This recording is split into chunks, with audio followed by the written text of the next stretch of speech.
Hi, I'm Sylvia Darby, co-owner of Foundation Fit. We're a personal training gym in Mount Pleasant, South Carolina, and we're just hoping to put out a little bit of information on frequently asked questions in the personal training world. The topic I'm going to address today is how do you lower or address stress when raising a family? It's a pretty loaded question because I don't think there's any one answer that's right. However, I do know that the majority of the population at some point in time experiences a lot of stress raising a family. Now, if you are not in the area of your life where you are raising a family, I'm hoping you can take just a couple nuggets of this for just stress in general, and just start to make some new routines and change some patterns in your life that will help to alleviate stress. So the first question is, why is stress so important in wellness? Like, don't we need to be talking about calories and exercise and vitamins and all those kind of things? Stress is a huge component of overall wellness because the more stress you have in your life, the more it affects your immune, your nutrition, your decisions in life, your physical condition, and stress can definitely lead you down a path of disease and just an unhealthy life. So I have found in my years of raising a family that I've definitely had some years of more stress, some years of a little less stress, but regardless, I have had to be very intentional of finding ways to alleviate it. And it is a topic that I'm pretty passionate about because I think I have experienced it firsthand and I have had to find ways to help myself. So I'm going to go through a couple different things and you can pick one, two, you can try to tackle them all, but they definitely will start to have an effect over time with the stress that you feel in raising a family. The first one is going to be budget time. This is a huge, huge issue because time pressure is a universal stressor. When you feel you don't have enough time to get it all done, you don't have time to get the things that are important, you don't have time for yourself, you don't have time for your kids, the stress just bubbles over. So what I would suggest is start looking at your week and figure out when is the best time for you to get things done. If you pick a day that there are lots of kids' activities, lots of things for you to do, it's just a little bit of a chaotic day, and that's when you're going to tackle your to-do list, you're setting yourself up for defeat. So look at what day of the week might be a better day than another to tackle your to-do list. Maybe the weekends is where it happens. Maybe the weeks are crazy with school and with work and anything else that you have going on, and you need to dedicate some downtime on the weekend for you to tackle your to-do list. Maybe it's something that you need to start delegating. You need to get a few things off your to-do list because it's just too much. So you need to find help in certain areas. Sometimes it means getting up earlier. For me, that is the most productive time of the day. The house is quiet, no one's pulling on me, and I can actually think. So for me, I have adjusted my bedtime to when I need to get up in the morning so that I can feel like I'm starting the day on the right foot and I've actually accomplished something before the kids get up. The second one is going to be practical sleep solutions. This is a tough one because every family is so different and every child is so different. So it's not like we can say, well, just put your kids to bed earlier. Put your kids to bed at 8 and then you'll be able to go to sleep.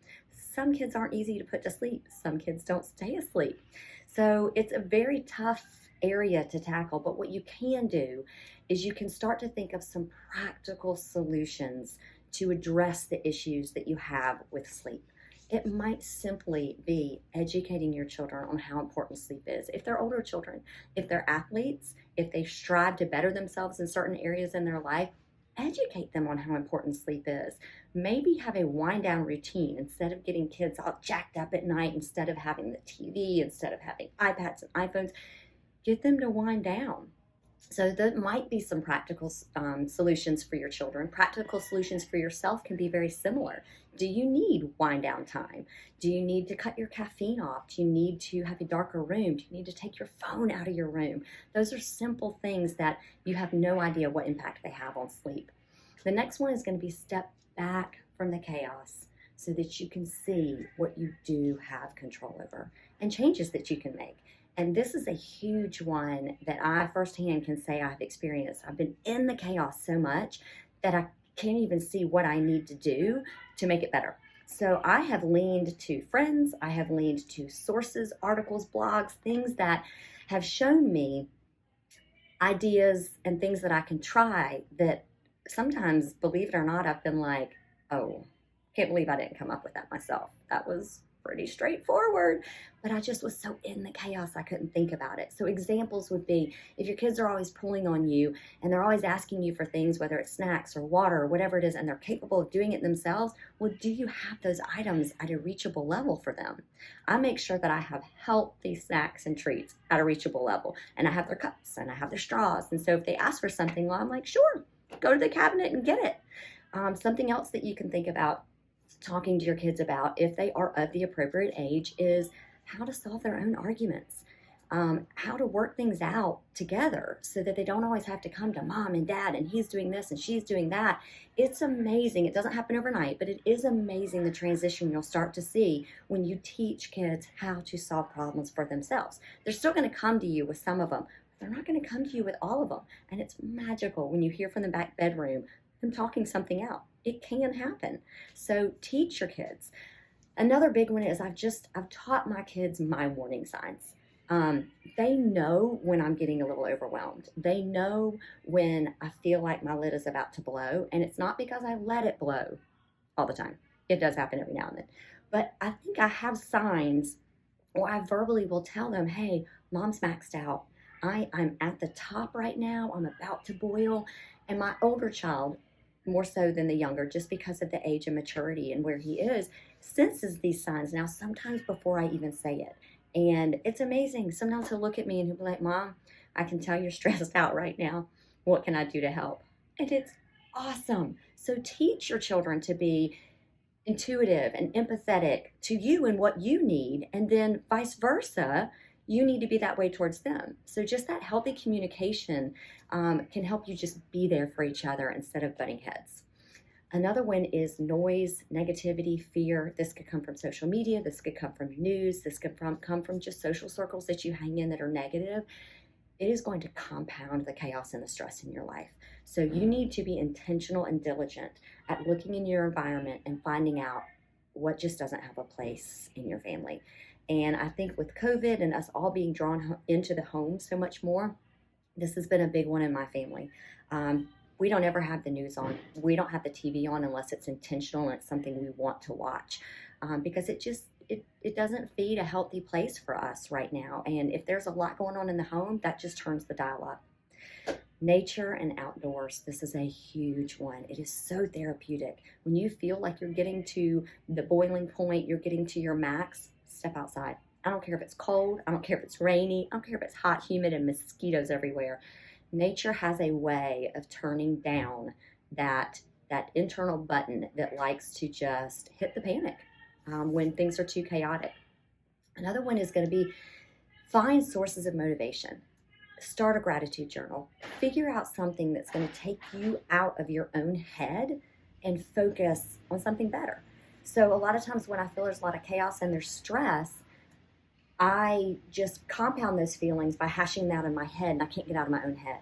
So this is a great time to read a book about someone who really struggled in life and how they got through it. It's a great time to read something about motivation and about taking a step forward and about setting goals. It's a great time to start a gratitude journal, something to get out of your own head. Exercise. Can't preach this one loud enough. Endorphins, exercise. Fear, stress, anger, exercise. Fatigue, just feeling kind of run down. Okay, a different level of exercise, but movement, a walk. Exercise is great. Spouse communication, huge. Do you need a date night? Do you just need to communicate with your spouse what you need? Another huge thing that's happened in our family with homeschooling, 2 kids, having a 3rd kid when I was 42. It's chaos at my house sometimes. And so by nighttime, Mom is done. I'm done.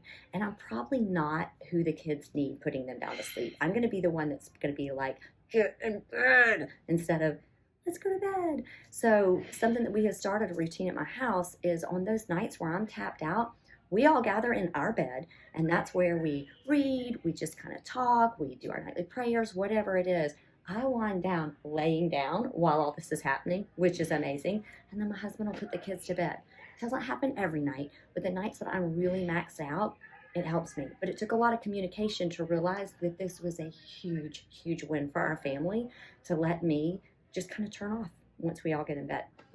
Friends, turn to friends, get advice, get suggestions. you need to just vent a little bit, you need a shoulder, turn to friends.